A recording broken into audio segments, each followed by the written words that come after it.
Hey, and welcome back to the Flow Show. I'm Joanna Turner, and today I'm really excited to talk to you about the Akashic Records.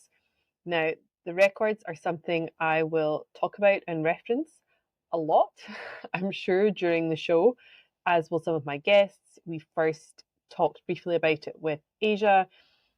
She did my course and became an Akashic Records reader through that, and it's been one of the most profound journeys of my life to discover them and then become a reader and then go on to actually teach people and certify them to become Akashic Records healers as well. So we'll talk a little bit about what they are, how they work, how they can help you, and a little bit of my journey and maybe some examples of things that have come through the records.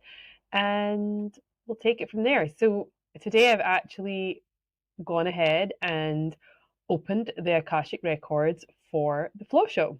And I realized I haven't really been doing that very often, but I think it is useful because everything has an Akashic record, almost everything. So, as individuals, we have one, our businesses have one, our podcasts, our dogs, a body of water, it could be a river, a lake, sacred sites, a church, your home, your car. Lots of things have an Akashic record. And we'll get into exactly what that is in a moment. So I'll give you a little bit of the history of it first, and then we'll get into exactly what it is and how it works and how I like to think about it. So for eons of time, the Akashic Records were kept a big secret. And I think to some extent they still are. They certainly don't want the average person being able to tap into all universal information and truth. It's pretty exciting. But they were thought originally only to be accessible by enlightened people, psychics, or crazy ones. And perhaps in a sense that was true. But now I really believe that the whole planet is waking up. We are collectively rising in our consciousness. That's one of the things that this podcast is trying to do, is to help raise that collective consciousness. And the higher we raise our consciousness, the more information we can access within the records. So I believe everybody can access the records. And obviously you can work with somebody, get a reading, use it within your business. But I do believe everyone has access. There is a bit of an element of the more intuitive you are, the more access you can get, the more you trust what you hear, the more you sort of work that muscle, as it were. And I think the more inner work you've done, the easier it is. Obviously, that raises your vibration, and then it's easier to listen to your intuition. It's easier to trust. And really, it's a very deep spiritual connection that is achieved by working through the Akashic Records. And honestly, there are some things I would credit them as being a huge part of my spiritual awakening. And there are some things I probably just wouldn't believe had I not directly experienced them within the Akashic Records. So they have definitely been a huge part of my spiritual journey, awakening, healing.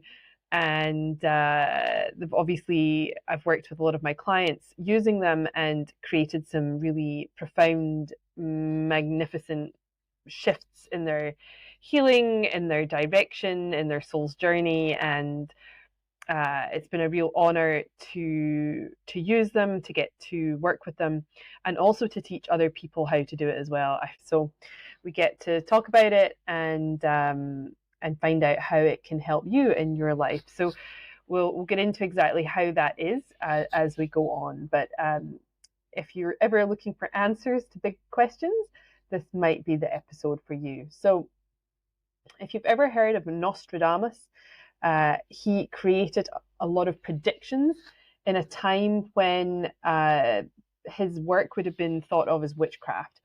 and he really carefully coded his visions in notes so as not to be caught and not to be persecuted for this work. So we are not necessarily going to get into this in this episode, but if when you hear about the records and you maybe feel called to them or you feel drawn to them, I believe that they find you at exactly the right time.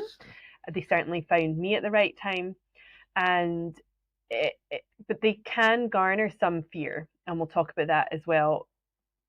Partly because there is a historic, obviously, connection to persecution for being able to do such things. So I don't really believe witchcraft. There were so many witch trials that happened.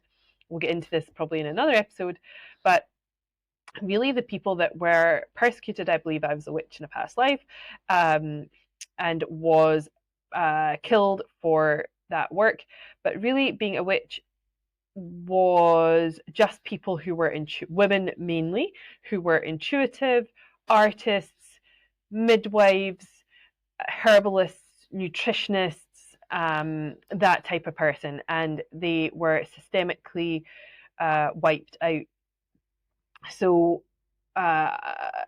there can be quite a hangover from that, and obviously a very deep fear can be coded within you if that might have been part of your soul's journey as well as mine. So a lot of my work to become visible came back to that, because it felt terrifying. If I told people I did this work, what would happen? That fear of death and being persecuted for the work definitely came up. So it's real, and it's something not to be afraid of, but just have an awareness that if it's something you're curious about, but also you have like this fear coming up, then I can understand that. So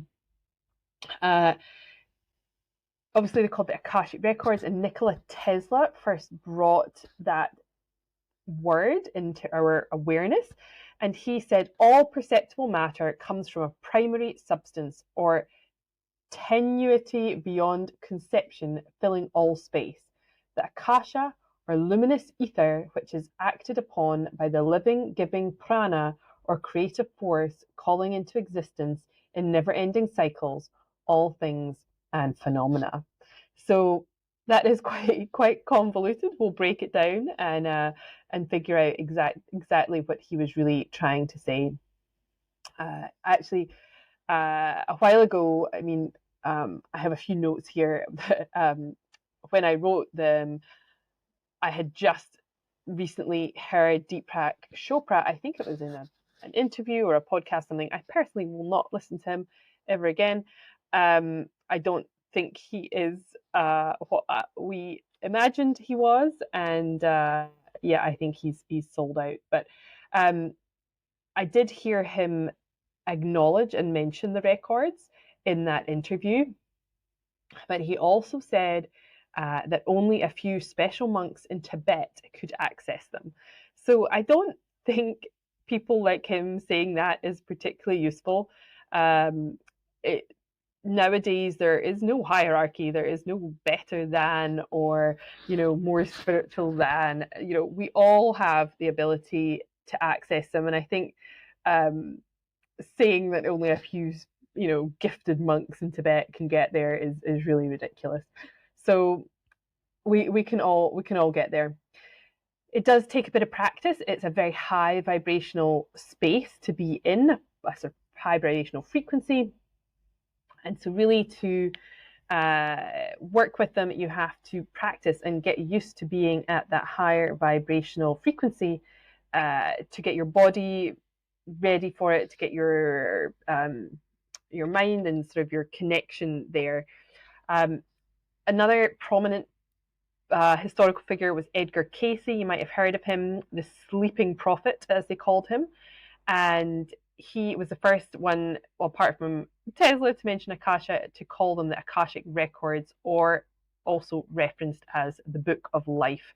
And some people imagine it to be a sort of boundless library of information, and we'll get into that. So Akasha comes from a Sanskrit word meaning boundless space or primary substance, that out of which all things are formed, and it is the first stage of the creation of the soul. So they are basically a historical vibrational record of every soul and its journey from the dawn of creation. They are this general storehouse of all information that has ever lived, every thought, every feeling, every action, every word, every deed. Absolutely everything is contained in these Akashic records. It's a little bit frightening to think about. You're like, really? Everything? Yes, everything is in there. And they are a record of all past, present, and future possibilities. So ultimately, it is a blueprint of your soul. So I want you to sort of think of it, the sort of best way I can think of it is a celestial cloud, right? So we know that the iCloud contains all of our digital information, and we know that information passes through time and space, right? If you think, even if you go think of a radio wave, you know, you have a wireless radio, we have Wi-Fi, you have a cell phone, right? So information passes through the ethers without the need for wires and cables, right? So I want you to think of it as a celestial iCloud. So if we can, as sort of primitive humans, can figure out how to send information through the ethers, of course there is a place to store this that is beyond us. So there are some things that when I first got into the records, I had to understand, I suppose, in a way of how our souls operate and evolve, and we'll talk a little bit about that. So they are, yeah, it's a lot. It's a lot to like get your head around. You're like, wait, you can access that? But yeah, to me, knowing that is also feels like quite a responsibility, right? To be able to access that level of information. And so a big part of my teachings are around the ethics of it. So we don't open the records, for instance, for children, for other people. It's just a big no-no. I am also a believer in karma, and I want to operate in these spaces from a place of deep reverence and respect. And I just don't believe in crossing the line at all with that stuff. So you can, the way you can find out if you do want information about somebody else, is the relationship you have with them that you can find out about, not their soul's journey as it relates to them on their own. That's their business, right? However, if it is, how can I improve my relationship with my husband, then that is something you can get the information on as it relates to you, and that is totally fine. So we do get a lot of questions about relationships, and the crazy thing about the records is because they give us such a higher perspective, often what comes through is so profound and from an angle that you would just never have thought of.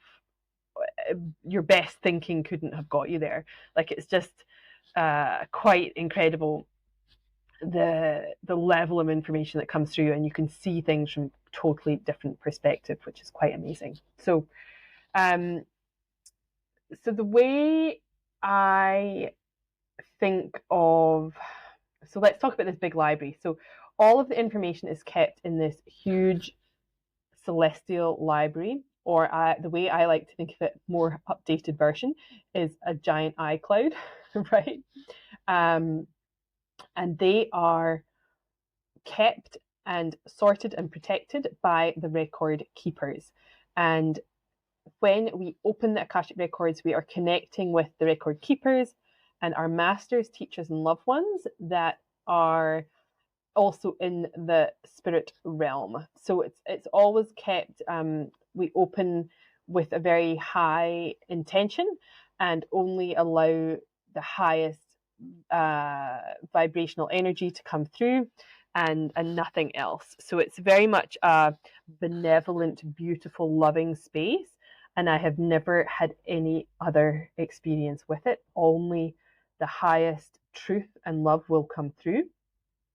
I also believe we obviously set that intention, we hold that space, and the irony is often when things come through and I tell people things, they often go, I know that. Because all I am bringing through is your soul's truth. And ultimately, you already know it. It can feel very confirming. It can feel very enlightening, but it's also just like, oh, yes, I know, right? Like, you know. I also only ever bring through information that you are ready to hear. So some of it can be a little, but ultimately nothing comes through. Like, the record keepers know not to bring anything through unless you're ready to hear it, which is really nice. One little example before we carry on, I once had a lady and she was saying, when will I meet him? When will I meet him? Right? And she was talking about somebody in particular. And the information I was hearing was never, not happening, not happening, never. And I was like, oh gosh, that feels a bit hard. So I said to her, I said, please, can you tell me a little bit more about the situation and your relationship with this person? And she said, oh, we've been in contact for 7 years. We email. He's married and he lives, the other side of the country, and he's going to leave his wife and we're going to get together one day. And I said, oh, have you met him? Well, no, I want to know when I'm going to meet him. And again, I'm hearing never, no, not going to happen. And I said, look, the information I'm getting is that, this isn't going to happen. It's been 7 years. You're having a sort of emotional affair. He's stringing you along, but I'm afraid the information I have to deliver from the records is that, you're not going to meet him. And she was a little upset, obviously. She's got her hopes and dreams pinned on this guy. And I said, look, it feels like it's time to move on and let this go, and you'll find, your true love by letting this go. But the longer you have this in your life, it's being delayed.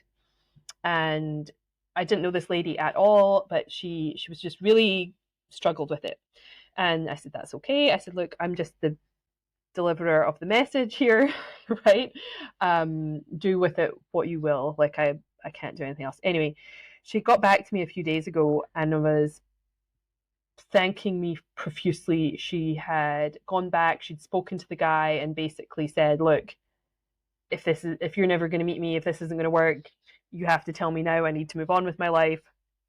And he said, I can't and won't ever leave my wife.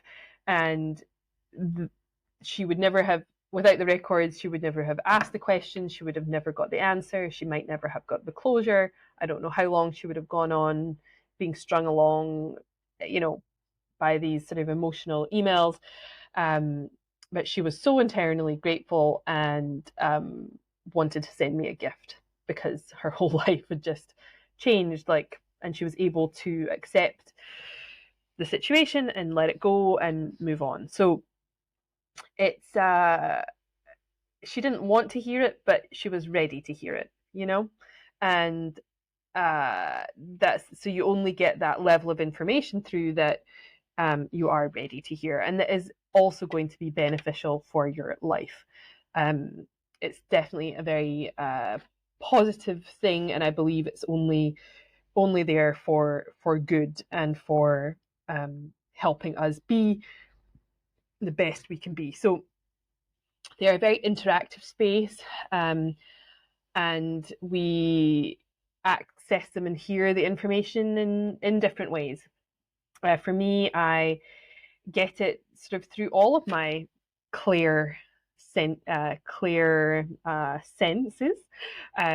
There's clairaudience. So some people hear things, some people see things, some people feel things, and some people just get a clairsentience. They just know. So the clairs are just how you experience your intuitive connection to source or spirit. So I get all of them really in different ways. Sometimes I will literally hear a word being yelled at me.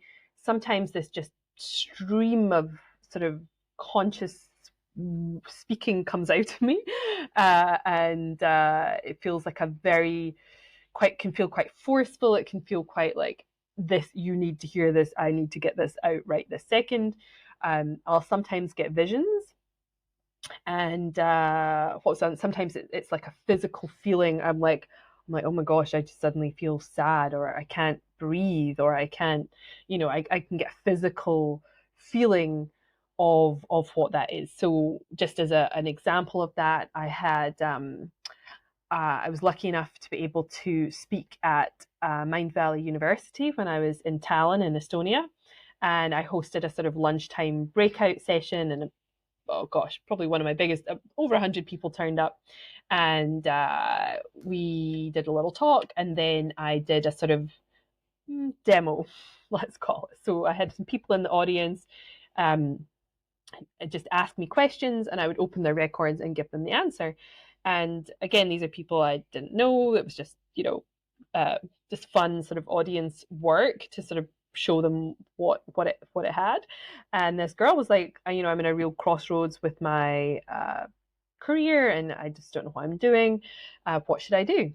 And physically, I just felt this contraction in my lungs and my breath, and I just was like, oh, I couldn't breathe for a second, and I just stopped, and the words just came out to me, and I was like, have you ever considered doing a breathwork certification and becoming a teacher?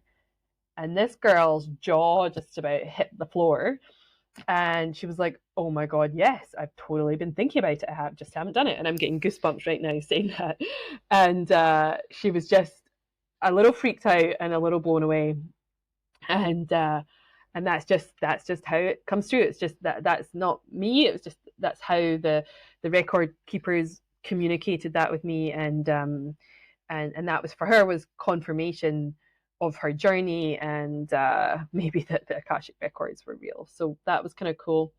And then I had another reading. I'm just thinking of, at the very end, I had a girl, and we'd had a really good reading, but there was at the end, and she was on a Zoom call, so she had no makeup on, her hair in a ponytail. She's in her tracksuit, like a sweatsuit or whatever, hoodie, and none of us maybe looked too good in that situation. Anyway, she wasn't dressed up by any means or whatever. Anyway, and she'd come across being quite shy and timid in the reading, and we did a beautiful connection, and she had a healing, and but towards the end, I just kept seeing this flash in my mind of her glammed up to the eyeballs, in this like huge ball gown. Her hair is huge, her makeup is huge, and I was just like, oh, I said, I just have to tell you something. I said, I'm getting this image in my mind, and it just seems so crazy considering what we've been talking about, or our session so far, but this is what I'm seeing. And she was like, oh my God, I used to do pageants. And I was like, no way. And nothing from her demeanor or the way she'd showed up, I would have ever guessed she was a pageant girl. And she said that she was like, I used to do it, but I got so dreadfully bullied that I actually stopped. It was something I just couldn't continue with because I was being so bullied. And that image allowed us to then do some work around healing the bullying and the stuff that she'd gone through around that. So it was again, I just trust it. I'm like, why do I keep getting this image? Like, it just didn't seem to make sense. And so sometimes it doesn't make sense, but it is the perfect thing that person needs to hear. And it's just, trusting and interpreting, and if it made no sense to her, that was okay, and we would have still had a great session. I had somebody else once, just as I was opening the records, I had this guy, I can't remember exactly what he was doing, but he was making some really weird gesture, and I said, like, this is going to sound really weird, I've just opened your records, I have a man here, and he's, I can't remember what it was, clapping, or he was doing something weird, and immediately she just said, "Oh my God, that's my dad." And I was like, "Oh, he's here." But to me, it didn't mean anything. It just, I could just see this image of a man, like, I think he was like clapping and waving. I can't remember exactly, but there was something specific within the gesture I mentioned that connected to her and a memory, and she knew exactly who it was. And I was like, well, he's really glad you're here. And that actually makes me tear up a little bit, because it was just really profound for her. So, oh, goodness me. Right. Pull myself together. So, yeah, sometimes, funnily enough, big emotions come through the records. Like, I have seen me, like, with tears just running down my face, like, just being like, please write your book. I'm like, it's so important.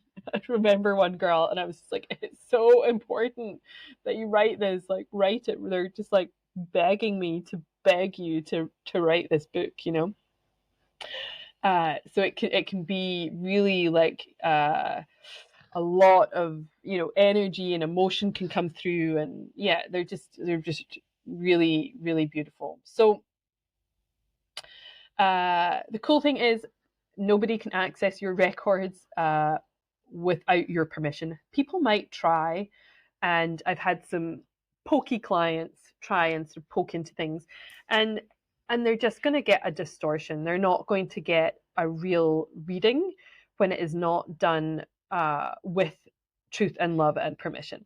And often the record keepers will just not give you the information unless it is aligned and the right thing. So I've also had people asking, different questions, and I'm just like, literally, I'm like, I'm getting nothing.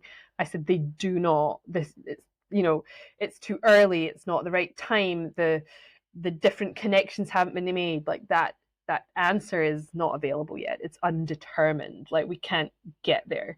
And that can be frustrating sometimes, but we sometimes also have to be patient and trust the process and trust the journey that we are on, and that we are in the perfect place at the right time, and that the information that we need will also be revealed to us in due course, right? So it can just be really, really fascinating. So the way I like to think of this, 2 seconds. Okay. So the way I like to think of this, and really this book, and there's a few others that I love, or the Akashic Records, and there was a book called Many Lives, Many Masters, and I can't remember the author off the top of my head, but that book and learning the Akashic Records helped me understand how my soul works, how sort of spiritual, how we're connected spiritually, and how our lifetimes connect. So I believe that everything, time in these realms is all happening concurrently. So in a sense, your past lives, your present, your future is all happening at the same time, right? Your childhood is happening at the moment. Everything is happening at the same time. But for our little human brains, that is really tricky to think about, right? That is just a bit too much. We're like, what? We're in a holographic universe and everything is happening to everything at the same time all at once. It's overwhelming, right? It's too much to think about. So instead, to make my human brain understand it a bit more, I think of our soul as an infinite thing that travels through all of our lifetimes, and that the soul essence doesn't change. The soul is created, you have your individual, we are all one, but we have individual souls. And our individual soul, when it was created, I believe was created with lessons and learnings that soul, and a purpose that soul has to go through to evolve and to heal and become its highest version. And I believe that we travel with that core soul, as it were, through many, many, many lifetimes. Some souls have had thousands of lifetimes, some less, some more.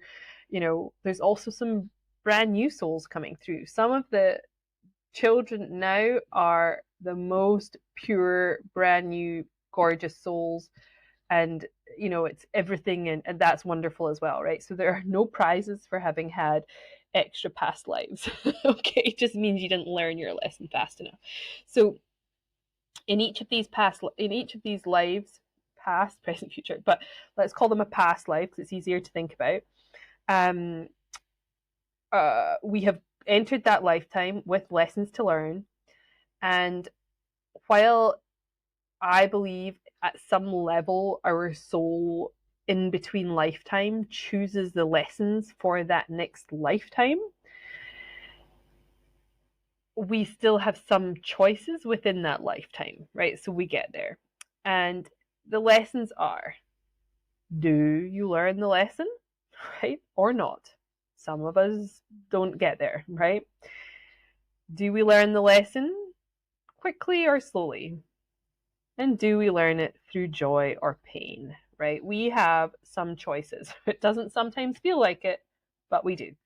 I do think a lot of it is, so to some extent, we have these choices and we have power and we are powerful humans. And I believe there is also a path, a plan. We come in with our astrology, which is pretty precise as well. So there's some things we sort of enter with, and some things we have control over. So for instance, do you learn the lesson at all? You might not, right? We often, one of the examples is the person that has, I don't know, let's say 10 boyfriends or even 3, right? But in each relationship, they have the same problems. They have exactly the same problems. Often we will, so through our relationships are obviously one of the most powerful ways that we can learn and heal. And somebody, and I'm sure we've all had them, probably done it ourselves, we will date, they might have had, let's say, an abusive father, and then their boyfriends, when they're 19, they meet an abusive guy, and then when they split up with him, the next guy they meet is also, shockingly, an abusive guy, and then the next guy is also an abusive guy, right? And some people will go through that pain and horrendousness, but they're not changing in between, right? So they keep dating the same guy. It's not funny, but it happens. We've all done it. I have a friend, and I was like, if you go back to him, like, I don't know if I can go through this again. You know what I mean? So she was not learning the lesson. But so we might never learn the lesson. And so we keep getting the same set of circumstances until we learn the lesson. So hopefully after the third guy who treated her like her dad did, the person wakes up and goes, hang on a second, I deserve more. I am worthy. I am lovable. That's not how I want to experience love anymore. And they can have a beautiful awakening and awareness. And they go, look, I do deserve better. And the next guy that comes along treats them better, loves them, isn't abusive, right? It's possible to break these patterns, but until we realize we're in a pattern, we have no idea we're in a pattern, right? We just think we're unlucky, or, oh God, every guy I just happen to meet all these guys that are abusive or are narcissistic or are whatever, right? So it we're not doing it consciously, right? It's very subconscious, this level of programming. So until we sort of wake up, decide to do something differently, learn the lesson. We're going to keep getting the set of circumstances thrown at us to figure out and learn that lesson. So I'm a big fan of meeting this stuff head on, and doing my healing as much as possible, getting my lessons from things as quickly as possible, so that I don't have to keep repeating the cycle over and over again. I want to evolve. I want to get better. I want to make better choices. I want to evolve as a human, right? So we get those choices. And then the other one, this learning, through joy or pain, it's I didn't know there was an option, right? Most of my lessons have been really painful personally. And traumas have to be healed with the intensity of the feeling that we had when we were hurt the first time, right? So we either have to feel the feeling through pain, and then a very evolved version is healing it through joy on the other end of the spectrum, and that is very challenging to understand, to accept, to go there. It's a whole nother thing. Anyway, so, but we do have some choice, right? And so in each of these lifetimes, we come in, we learn the lessons, or we don't, and then we can evolve closer towards our soul purpose or not. And nothing is better or wrong or bad, but if we don't learn the lessons, we will probably have to come back in another lifetime and do it all over again, right? So some of these things I really don't want to revisit, I'm like, let me just learn this and let's move on, okay? Now, the other thing, when I think about future, I think of, can you imagine like, what do you call them? Those like, either like a family tree. That's probably a good way to look at it, right? So the family tree started with like a couple, right? Two people. Then they had 4 kids, and and then it sort of expands and expands.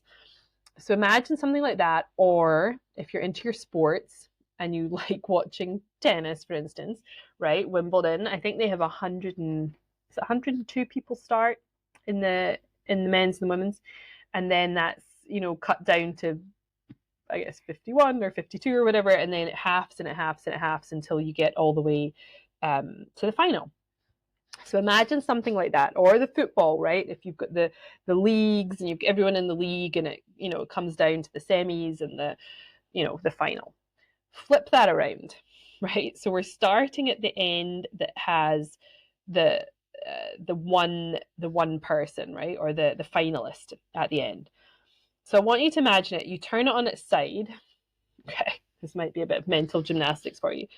On the left is the one, and towards the right, which will represent the future, is this tree or branches of options. So we'll think of them as like sliding doors moments. Have you seen that movie when Gwyneth Paltrow, the whole movie is whether she gets on the train or she doesn't get on the train, and her life is very different either way, but I think she catches her boyfriend cheating with her if she gets on the train, and if she doesn't go on the train, she doesn't, right? So quite huge life changes. I probably should rewatch that again. But so think of each of these moments, so each of these branches, as being a choice point. So while you don't have you have some agency, right? We have these choice points. Some of it's mapped out and some of it isn't. So that's the way I think of it. So for instance, when we go looking, when people want me to tell them what the future is, right, which I can do with about 80% accuracy, because you have a choice, right? And because we still have choices and other people have choices, some of the sort of tree of outcomes of the sliding doors moments haven't all happened yet in this plane. Probably all happened in another plane, another existence, but in our current existence, in our current time plane, the outcomes for this one aren't yet determined, if that makes sense. So for instance, if people say, I will never tell anybody, which I mentioned in my last episode, I will never tell somebody what to do, right? It has to come from you. I will not be responsible for telling you what to do. And if you ever become a record reader, you shouldn't tell anybody definitely to do something, right?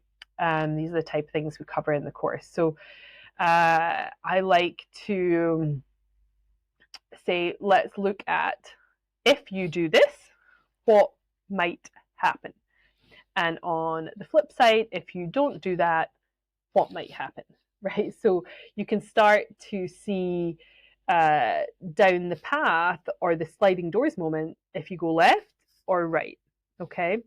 And some will just feel very favorable. Some will be like, oh, no, that doesn't feel good. And so it can be very clear to me which would be the more favorable choice to make. And what that outcome might look like. I remember I had a reading because I used to work with somebody for many years, as she was my Akashic mentor kind of thing. And I was supposed to go to London for some reason, and I didn't go to. I'd booked a course. Had I booked flights? I think I'd booked accommodation, and something within me asked, "Is this the right time for London?" And she said, "Do you know what? It's not. And I think if you go, you're not going to like the outcome, and you might have an even bigger lesson to learn." And I was like, oh gosh, okay. And I didn't end up going, and that involved losing the deposits I'd put on some courses I wanted to do. I cancelled the hotel. I don't know if I lost money on that, but there's just some logistics and whatnot from having to cancel a big trip like that. And it turned out that a friend of mine was in a really, really bad place, like really, suicidal ideation kind of situation. And had I gone to London, I wouldn't have been there for that person in that moment. So that's huge. I don't know what would have happened the other way, but we don't want to think about that. But I was just very grateful that I didn't go on the plane, and something at the back of my head said, is this the right time for London? And then we had it confirmed through the records that no, it probably wasn't the best time. So I do trust the records, and I'm really glad I didn't go to London that time, and I stayed, and I was able to be, of assistance to my friend in a very, very dark moment. She's doing great now. So, yeah, there's that. So I haven't thought about that since then. I'm just having a moment. I'm like, wow, that was really quite profound. So, anyway, so we have these choices, we have moments, and there are outcomes that may or may not be positive, depending which way we choose to go. We always have the choice. And we can also, even if, we stay in a situation or we don't, or we make whatever decision, we do have a choice on how we feel, how we make the story we tell ourselves, we can feel better and we can feel good even without changing our situation as well, which is really important. The cool thing about the records, wait a minute, let me just think. Is that all I wanted to say about that a little bit? So, obviously, when we talk about the soul and the Akashic records, you might have heard people talk about 5D, 3D, that kind of thing.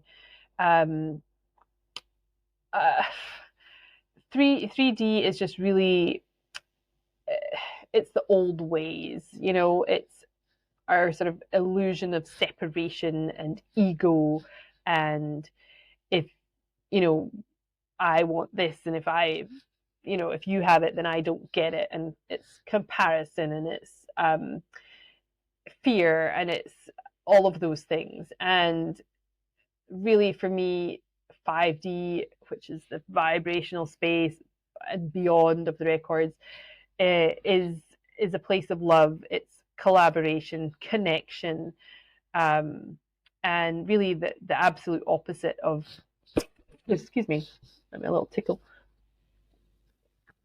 Filmed another episode before this. So yeah, it's really just a place of love and sort of bringing us back into a place of trusting and gratitude and acceptance and surrendering to this beautiful higher power. And it really does get to be magical when we stop resisting and we allow the flow, right? So obviously it's the flow show, and I believe the Akashic Records really help us get back into alignment with our purpose and with the flow, and really stop resisting life and everything. So I mentioned karma before, and one of the cool things about the records is we can really heal karma through the records, and that is pretty awesome as well. So it really lets us understand life, understand our truth, and really helps us walk the highest path, which I believe is, me walking my highest path is helpful to the whole of humanity, right? It allows somebody else to do it, and it allows somebody else to do it, and that knock-on effect of leading from love and walking your highest path can only be good for humanity at a greater place. So one of the cool things about the records, it can show you your soul's purpose. And often that's one of the things people come to me wanting to know more deeply about what their soul purpose is. But again, it's only revealed to you when you're ready. Had somebody in a reading, even 10 years, I started my business exactly, 10 years ago in March. Had somebody then told me some of the things I would go through or have my soul's purpose, I didn't really believe in any of this stuff then. I thought it was all sort of hocus pocus. I would have been like, nah, not happening. I might not have even left my job. I'd have been like, yeah, I'll just stay an accountant. That all sounds a bit wild and a bit scary to me, thank you. So yeah, it's really only revealed to you when you're ready, and I believe you only get the pieces of the puzzle that you need at the time, right? So yeah, we don't want to be too nosy and too ahead of ourselves, because I don't think it actually helps us. So really all of this is about connecting us back within, back to ourselves, back to our truth. And the more we kind of resist it, the harder it gets. So I'll tell you a little bit about how I got started with the records, and maybe a couple more little stories, and then I'll leave it there. But like I said, they find you when you're ready, right? If this resonates, brilliant. If it doesn't, that's okay too. If it doesn't, you've probably already closed this episode or whatever. But yeah, they definitely start popping up, and it's these things. When I talk about the flow and living in flow, we get a lot of signs and synchronicities, and obviously the records out of nowhere. I don't know where they first started. Maybe I heard a talk on it, or I heard somebody on a podcast or whatever. I don't know where exactly, but they started to pop up all the time, and I was like, what is this thing? Why am I just hearing about it now? And what can I do about it? So I bought a book, I listened to some meditations, but I was too scared. I didn't really get it, and I didn't want to really open the records myself. I was too worried about something happening or something bad happening, and I just didn't feel like I was equipped to do that, which was fair enough. And I'd never even had an Akashic Records reading, but I just knew that I had to learn them. And so I said to myself, I am going to learn how to do this by the end of next month. And I was in LA.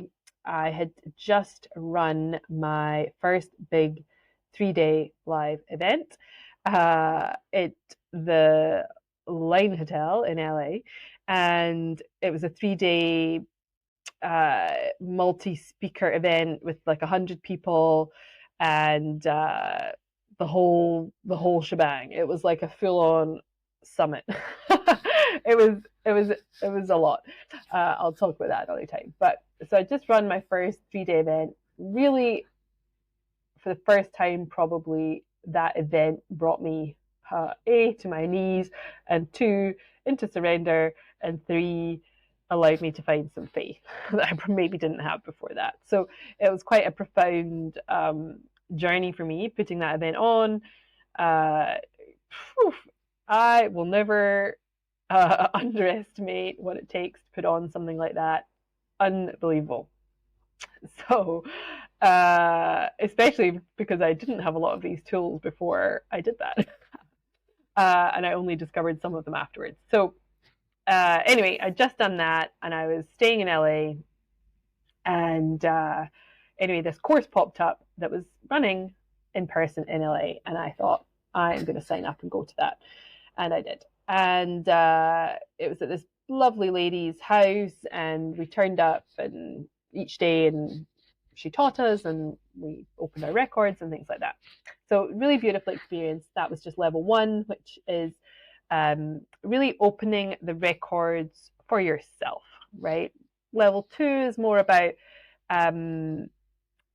doing readings for other people. And then level 3 that I teach is more about deep, profound healing within the records when you were reading for other people. So it's a kind of builds on itself. So I went and I did this first course with this lady, and there is a 30-day grace period when you learn the Akashic Records. They suggest that you do not charge for readings for at least 30 days. And there is a very, very good reason for that. And that is that you're honing your skills, right? I would say you definitely get better the more you do, and the more connected you are, the more experienced you get, the better. So I thought, why don't I put it out on Facebook that I'm going to do 30 free readings over the next 30 days? And just because I can't charge them, and then I'll get lots of practice and I'll hone my skills that way. And I had such an overwhelming response that people were fighting for the slots. People were private messaging me and like arguing in the comments and all this kind of stuff. That was my spot and I was about to take that and you've taken my, and it was just wild. And I was like, oh my God. And so I decided to do more, and I ended up doing about 60 free readings within the 30-day period. And I really don't recommend doing that. Off the back of my event, I was already like exhausted. And after that, I'd gone to I went to a straight off from the event to a mastermind. Then we ended up in Vegas, like road trip, random to Vegas. And then I came back to LA and I was staying. I was all over the place. If you ever do a huge 3-day multi-speaker seminar event, have 3 spa days in a row. Don't organize anything in the couple of days afterwards. Really allow yourself to rest and recover. And I didn't get spa day for about a week, and I probably should have. And then I remember I needed like an emergency chiropractor. My back was absolutely buggered. So yeah, definitely I won't, make change. Well, I did another one the following year, but yeah, it's definitely something you learn a lot from. Anyway, we digress. So anyway, I did all these 60 readings, and the gift for me was my connection became so strong. I was like tuned in, and really just allowing my psychic, spiritual, intuitive gifts to fully come online and just really channel really confidently through the records. And I've now done hundreds, maybe, no, probably not in the thousands, but anyway, hundreds of readings for clients, and just blown away over and over and over again by what comes through. the places we've traveled in the past lives and the things that come up. And one of the things, probably something I should explain about my understanding of how this stuff works, is if you have an issue that's going on in your life currently, and it's highly probable that the issue has started in your childhood, very highly probable that's where it came from. And you can often, when we're healing these things, you go back to your childhood and we do some inner child healing and forgiveness work and all this kind of stuff. Beautiful, effective, very important, right? However, sometimes that's not where it started. So once we get to zero, right? Once we're born, obviously that's your childhood. Before that, I imagine it like two legs. So one branch, maybe branch is better. We've been talking about trees, right? So one branch is ancestral. So we carry at least 6 to 7 generations of ancestral stuff within our physical blood, right? If that's too much for you, that's okay, but you were in your granny's tummy because your mother was born with all of her eggs, right? You're born with all the eggs you'll ever have. So that means that you were in your granny's tummy and you were sort of born when your mum was born. So even if you don't think that you might have 7 generations worth of blood, that's fine. But you had the vibrational and like physical impact of everything that your granny went through and your mum went through in you at conception, right? And I believe that we carry our ancestral trauma way, way back. I think the deepest I ever went was something like 49 generations, like real deep stuff. So we carry that in our lineage, the suffering of your mother and your parents. And even if you don't believe that you had it in your blood, that's fine. Even if you don't think you had it at a cellular level, that's fine. But the behaviors and the beliefs are passed down, right? There is this funny example that I don't know where I heard it, but this grandma used to always cut the end off a leg of ham before she put it in the oven.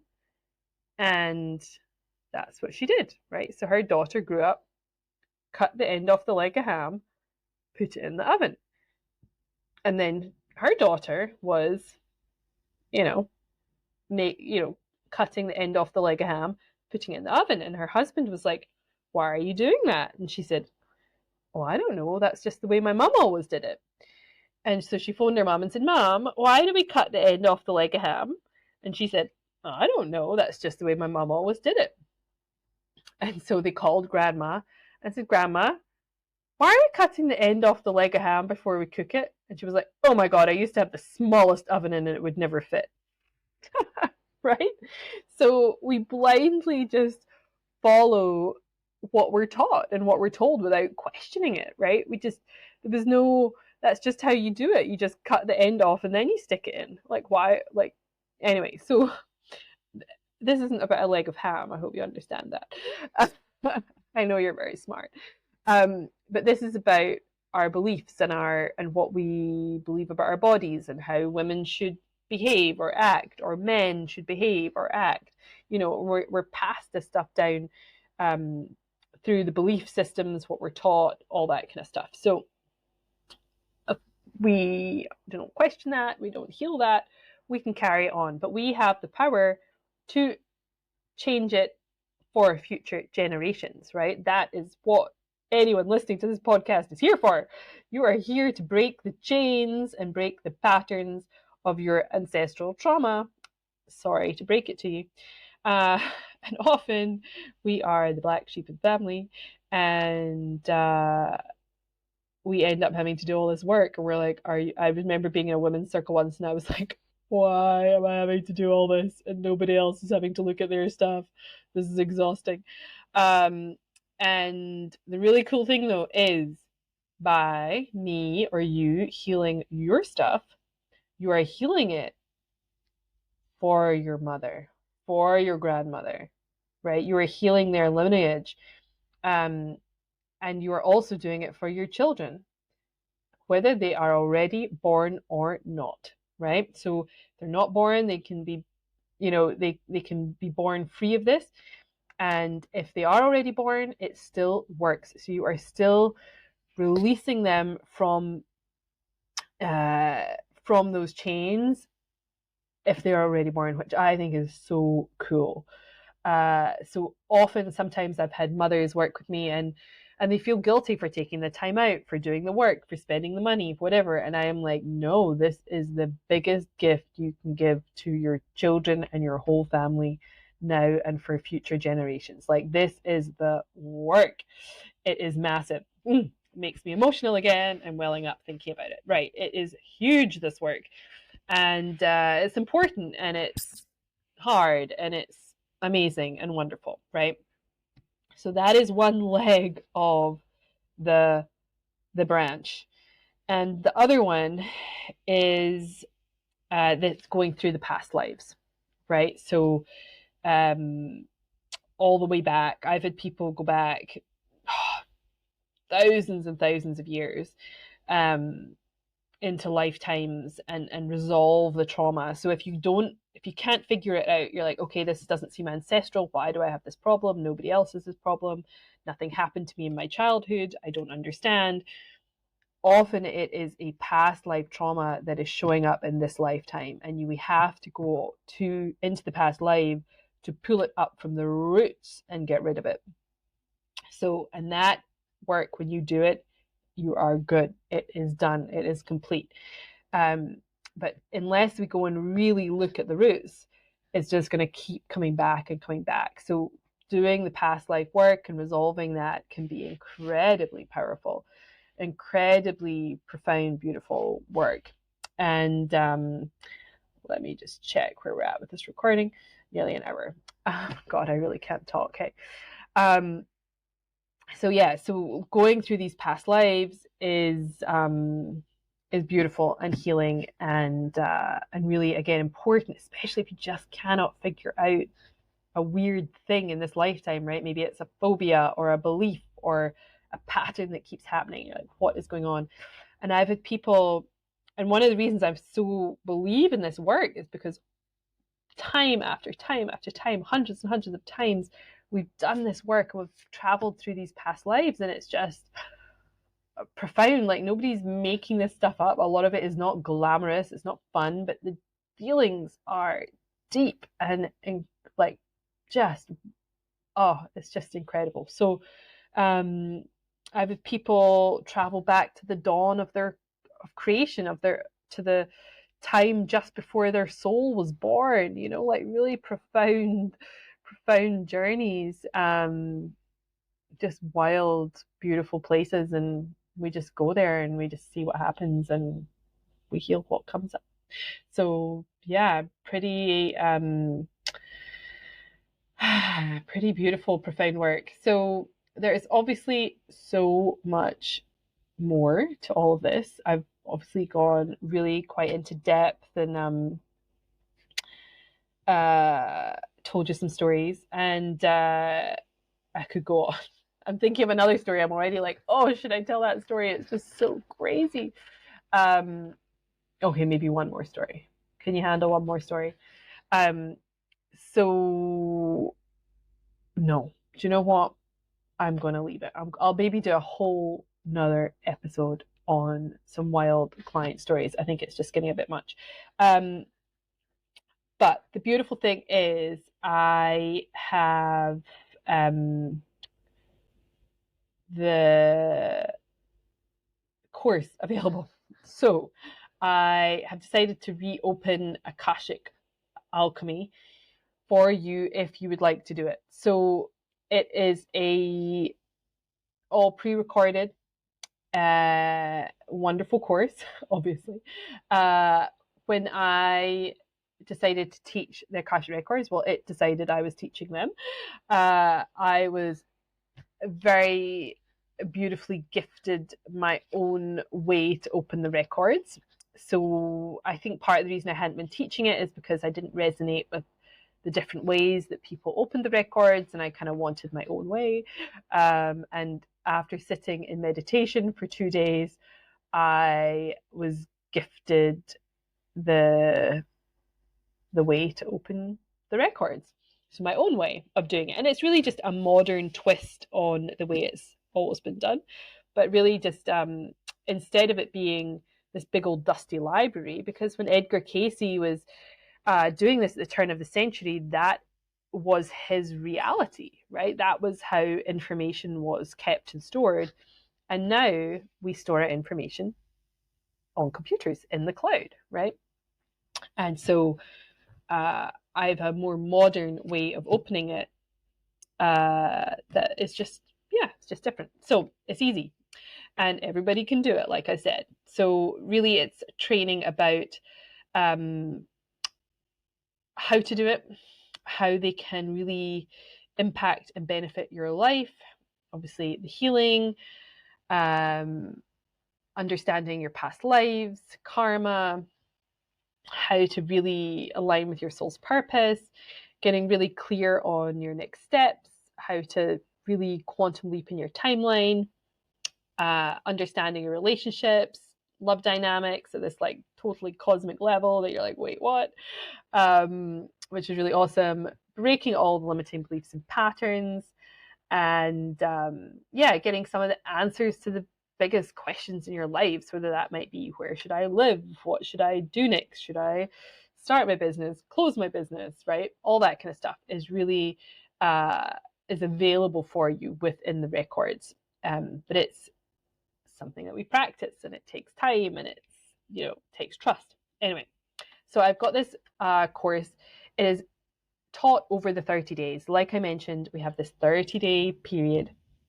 So the course comes out, it's weekly, and there's a lesson each week. It's about 12 hours of content, I think, in total. And there's a workbook with each week as well to go through, to guide you with questions and what to do, and you can fill them out, and then you've got all the notes there as well. So it's really just comprehensive. I've had some really beautiful testimonials about the course.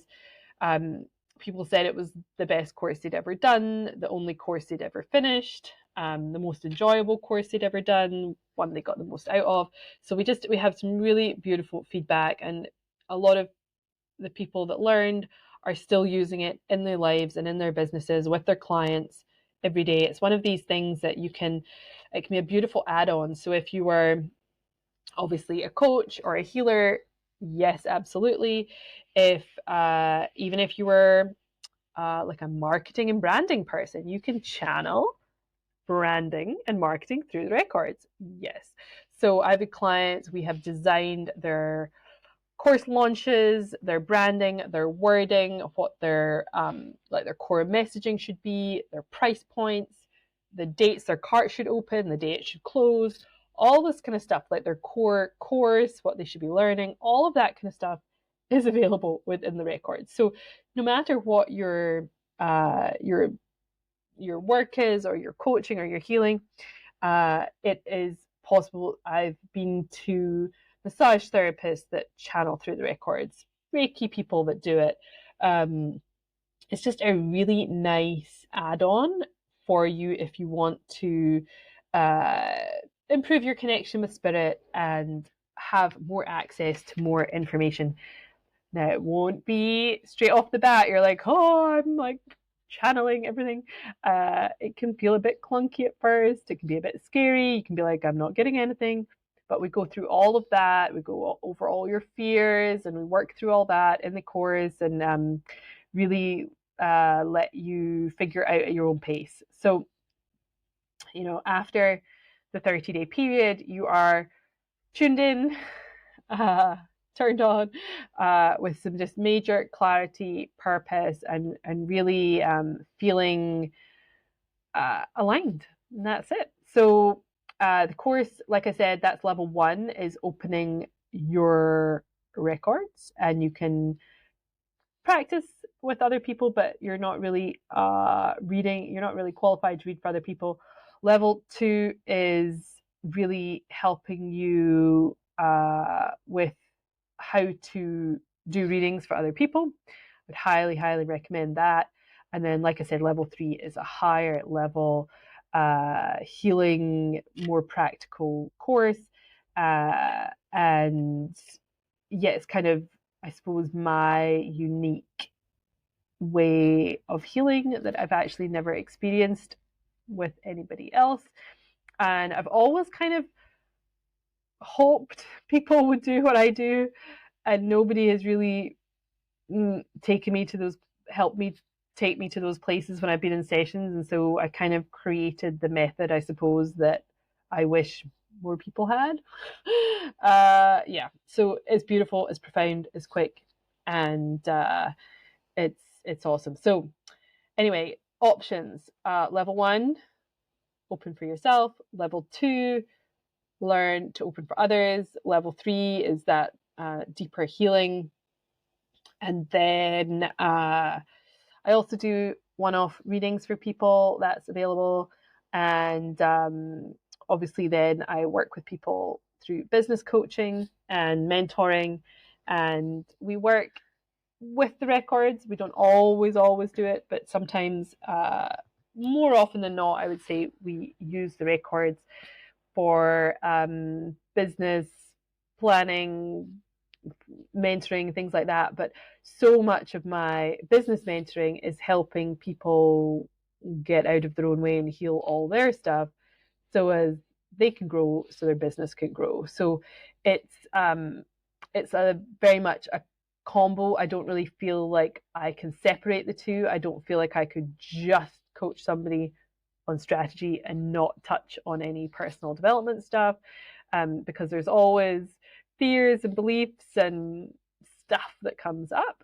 And then I don't think I could, well, obviously I can just do the healing stuff, but it's always more fun if we can bring in some businessy bits to really help you sort of grow and scale and heal yourself to become the best version, to then go on and make a big impact in the world. Because more selfishly than anything, I believe if I can work with anyone, right? I can do a reading for anybody, and that's fine. But my preference is to work with people and to help heal the healers and the people that are, doing things, entrepreneur, whatever you're doing, as long as what your business or what you do helps people and makes an impact on the planet, then they're the people I really want to help, because I feel like my impact, as small as it is just being me, can have a bigger ripple effect out into the world, right? If I can help you get out of your own way,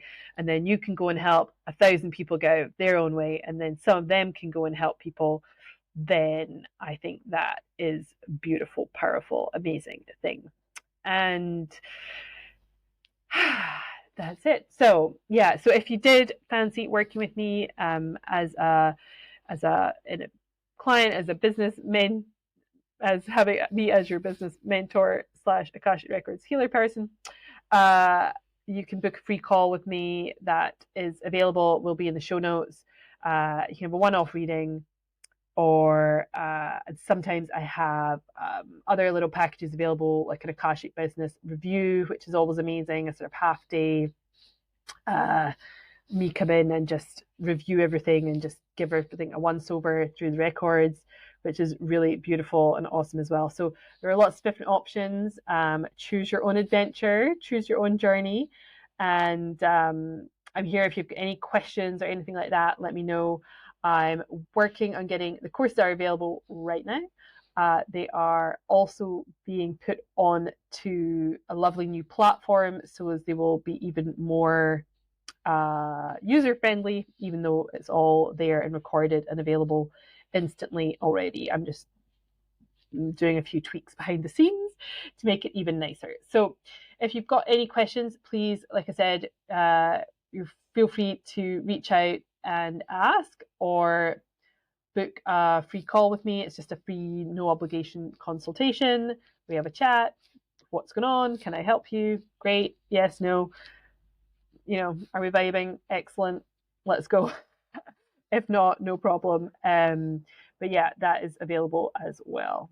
All right, guys, it's been a pleasure. I'm just about losing my voice, and I'm going to go and close my records because that's something you should always do. So we've had the records open. I'm going to close them, and then I'm going to ground myself, like I always bang on about grinding.